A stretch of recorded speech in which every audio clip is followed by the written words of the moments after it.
د هلمند ولایت د شهیدانو او معلولینو چارو ریاست مالی او ادارې مدیر سلطان محمد سلطاني وایي د امه خیریه بنسټ لخوا د دې ولایت د شاوخوا زرو د شهیدانو او معلولینو د کورنیو سره د ژمنیو توکو مرسته وسوه. دی وایي په دې مرستو کې هرې کورنۍ ته 9 کلمه ژمني توکي ورکول سوه. دا کورنۍ د یوې کره او شفافې سروې پر مټ ټاکل سوي. دا مرسته د یو خیریه بنسټ چې د امه خیریه بنسټ په نامه سره یادیږي د هغه د خوا څخه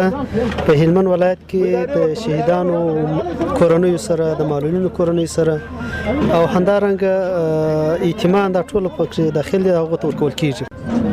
دا البسه ده په البسې کې توس دی او جرابې دي او کوچنیانو خولۍ دي او د نارینه د پاره څه ټوکر. بل خوا مرسته ترلاسه کوونکي محمد ولی او عبدالواسیج د تیرو جګړو پر مهال د بدن غړي د لاسه ورکړي وایي له اسلامي امارت مننه کوي چې ترې د شهیدانو د کورنیو او معلولینو لاسنیوی کړی دی. دوی پر اسلامي امارت خیریه بنسټونو او نهادو غږ کوي چې د شهیدانو او معلولینو د کورنیو سره دوامداره مرستې وکړي. ډېر خوشحاله یم، زه خو نه د کار یم نه د کسب یم، موږ سره امارت هم ډېره مرسته کوي